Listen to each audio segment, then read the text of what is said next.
Probably about 53 miles out of town. About 54 miles for the day. Hey Doc, Hey good Pat, to see you. great to meet you.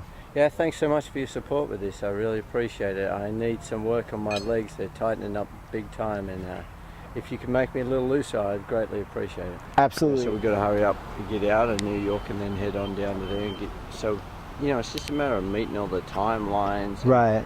When do you expect to be to the pole? I need to be at Terra del Fuego, which is right down the bottom there, to fly across to the pole on the 1st of December. So that's very impressive. I've got some serious mileage to do in between now and then. How you feeling? Yeah, not too bad. Tell me what's happening. What's troubling you? Yeah, well, my glutes. All right. My calves are like they're shortening up. So season up. A little bit of pain just in the front here in the shin. We got people in China, people in Russia, people in Spain. Wow, that's Germany fabulous. that are all watching this and supporting the whole thing. So we figure if we can get to 100 million people, it's very tight at the back of the knee now. Yeah, they're really, really tight. Have you been worked on recently, or? Not really, to be honest with you. No, I haven't had decent service since before I left for the pole. Well, I heard about it, but I'll be doing some active release technique on you. Yep. Yeah, so I'm fully certified in that. And open up a lot of these adhesions. Just want to see how you're moving. Well, I started on the 6th of April from the North Pole itself, and from there I headed across to near Ellesmere Island in Canada, and been heading down from Resolute in Canada ever since. What's your main goal here? Well, there's two goals. One is to inspire everybody that cares to watch us via the website or via the wider media. The second thing is to inspire them enough to put their hands in their pocket and support the cause, and that is the International Red Cross. While I'm in the States, the American Red Cross do phenomenal work with the tornadoes, the forest fires and the flooding that's going on across the country as we speak.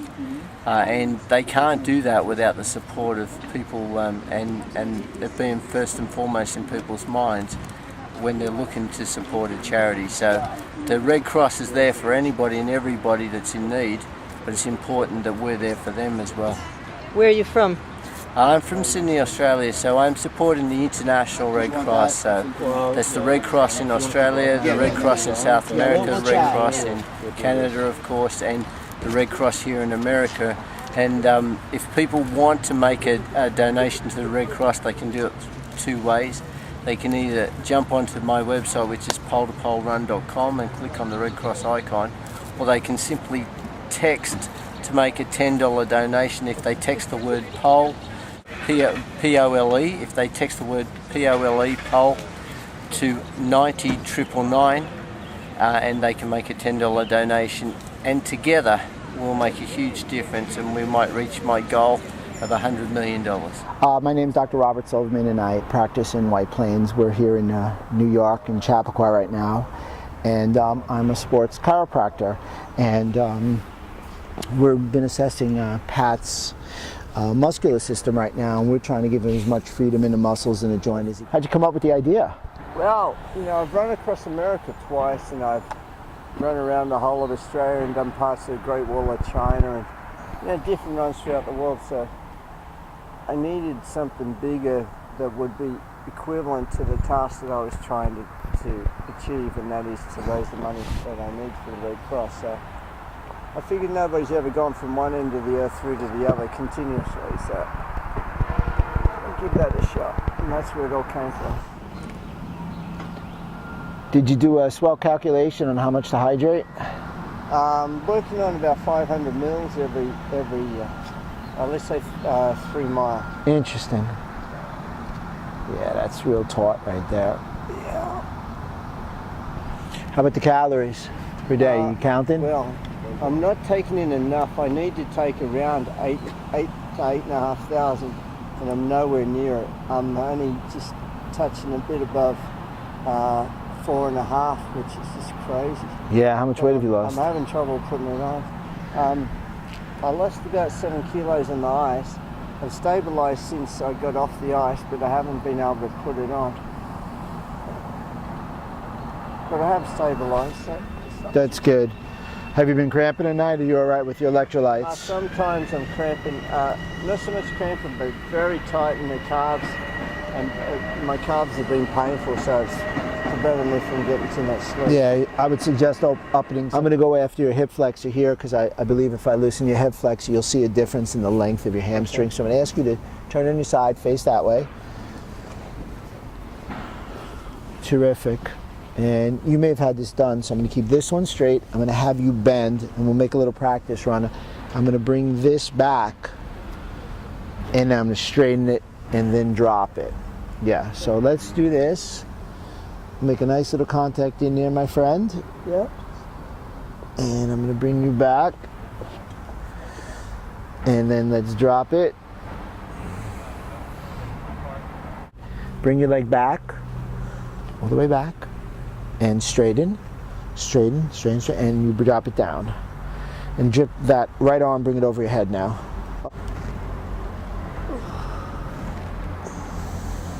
And let's just see the difference in your flexibility. How are we doing there?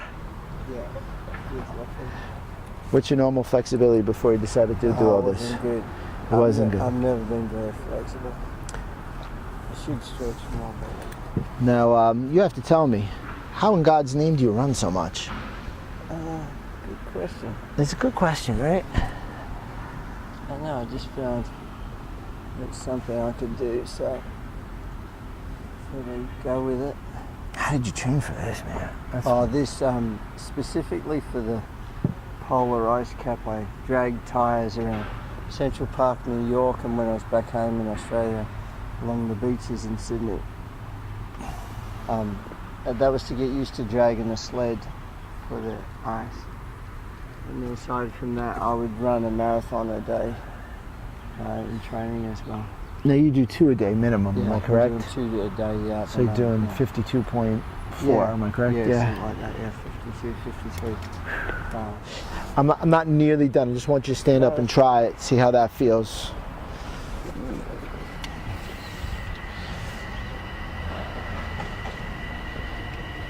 A lot better. I feel a lot better. Just walk a little, tell me, how's that? Open it up. Yeah. Okay, because we'll do more work. We got the other leg, we got calves, that's great. I'm doing a chiropractic and a manual muscular assessment. I made him do a couple of functional tests before I started on him, and I'm applying active release technique.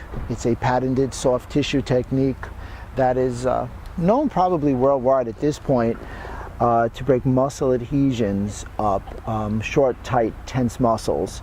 And unfortunately, Pat, from his overuse, has got a lot of short, tight muscles, and it's probably adversely affecting his performance and, of course, causing him some discomfort. So essentially, I am taking a tissue tension with my hand, and I'm shortening and lengthening the muscle in an attempt to break up the muscle adhesion and give him some more flexibility and allowing the muscles to glide and slide over each other as opposed to stick together and feel adhesed, as evidenced by his increased range of motion. Just as we work very diligently on his right leg, we've done multiple passes at all the muscles of the hamstring and some on his hip flexor, his psoas, which in a run is going to be implicated to be tight.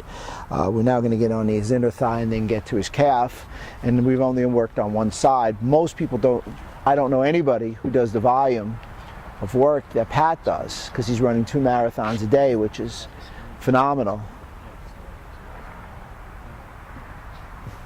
Also what we did a little discussion about some nutrients. He said he's getting some muscle cramps in the evening, so I recommended some additional magnesium, but a specific kind of magnesium bisglycinate, because regular magnesium, if he takes too much, will give him some gastrointestinal discomfort.